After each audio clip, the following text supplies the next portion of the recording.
Good day, grade 9. So for today, we will have the continuation of our discussion of lesson 5. In this video, we will focus on the last two methods of solving quadratic equation.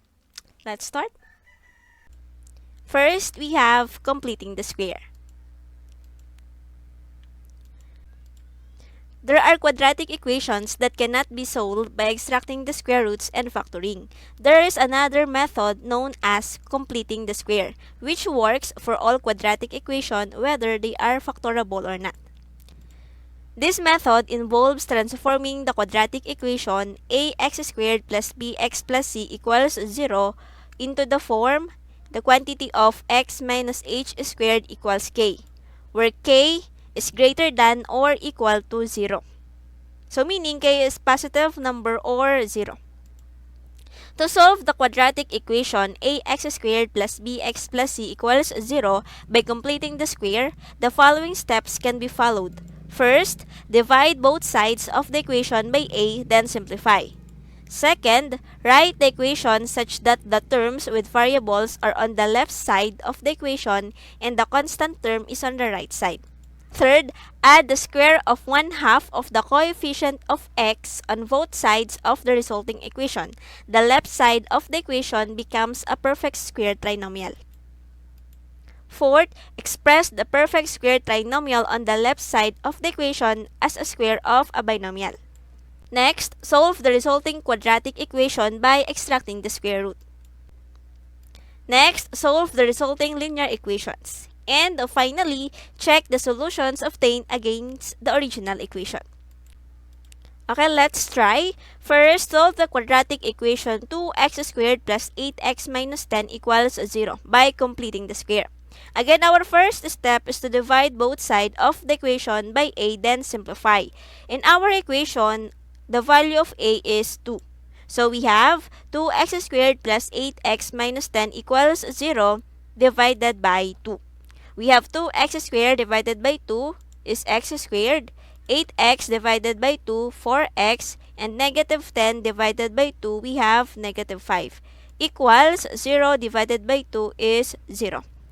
Next step is to write the equation such that the terms with variables are on the left side of the equation and the constant term is on the right side. So in this case, our constant term is negative 5. So lilipat lang natin siya sa right side. We will now be having x squared plus 4x equals 5.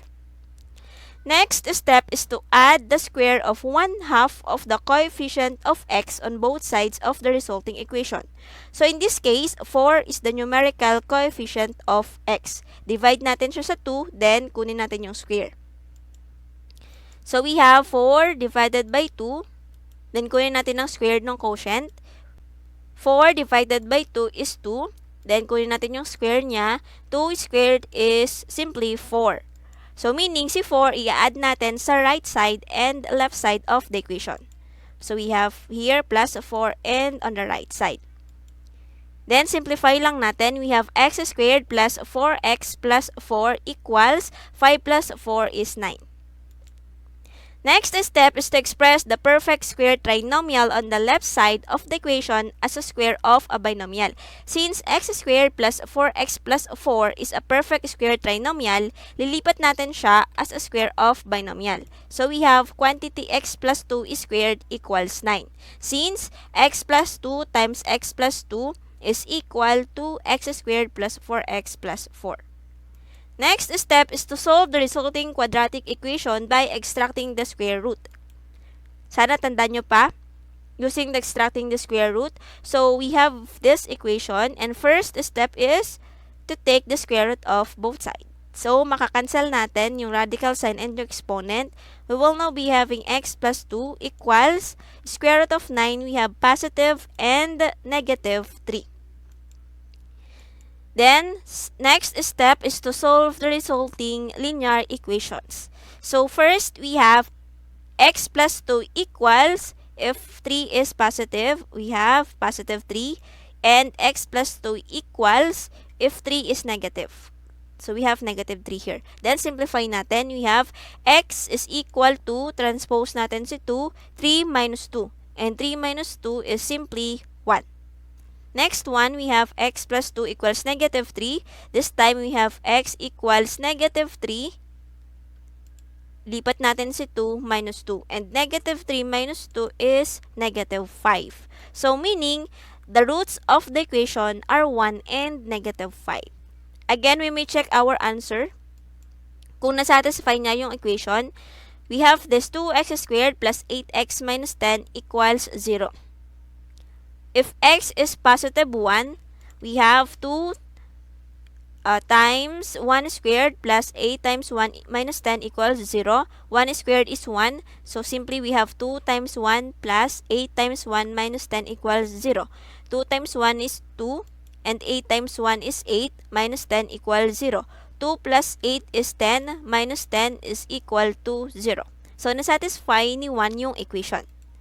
How about x equals negative 5? So, this time we have 2 times negative 5 squared plus 8 times negative 5 minus 10 equals 0. Negative 5 squared is 25 minus 8 times negative 5 is negative 40 minus 10 equals 0.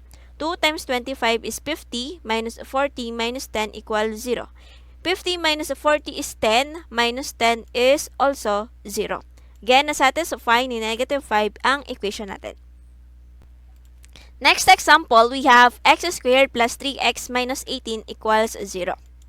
Again, our first step is to divide both sides of the equation by a, then simplify. Pero kung mapapansin natin, numerical coefficient of x squared here is 1. So, hindi na natin kailangang i-divide ang equation kay a. Next, write the equation such that the terms with variables are on the left side of the equation. So, transpose natin si negative 18 sa right side. We will be having x squared plus 3x equals 18.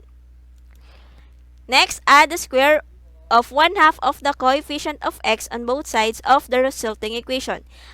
Numerical coefficient of x here is 3. So, divide natin siya sa 2, then kunin natin yung square nun. So, 3 divided by 2. Then, kunin natin yung square. Simply, we have, di ba kapag fraction, then kukunin natin yung square nun. We have, square natin ang numerator. 3 squared is 9. And square din natin ang denominator. 2 squared is 4. So, ibig sabihin, mag-a-add tayo sa right side and left side of the equation ng 9 over 4. Mag-a-add tayo dito and dito. Then, simplify lang natin. We have x squared plus 3x plus 9 over 4 equals 18 plus 9 over 4 is equal to 81 over 4. And, simplify natin or express natin yung equation na to, perfect square trinomial, into a square of a binomial. So, we have quantity x plus 3 over 2 squared equals 81 over 4. Next, solve the resulting quadratic equation by extracting the square root. Again, kapag extracting the square root na tayo, gagawin natin, take the square root of both sides. So, makakancel ang radical sign and yung exponent na 2. We will be having x plus 3 over 2 equals positive and negative square root of 81 over 4. Simplify lang natin. We have x plus 3 over 2 equals, square root niya, we have positive and negative 9 over 2. Then, solve the resulting linear equations. Next, what is x if 9 over 2 is positive? So, we have x plus 3 over 2 equals positive 9 over 2. And what is x if 9 over 2 is negative? We have x plus 3 over 2 equals negative 9 over 2. Then, simplify lang natin. We have x equals 9 over 2 minus 3 over 2. X is equal to 6 over 2 or simply positive 3. In this case naman, we have x equals negative 9 over 2, transpose 3 over 2, minus 3 over 2. Then simplify, we have x equals negative 12 over 2 or simply x equals negative 6. Therefore, the roots of the equation are 3 and negative 6. And if we are going to substitute negative 6 and 3 in our original equation, we will be having this. So, kung napapansin nyo, parehas nilang nasatisfy ang equation natin.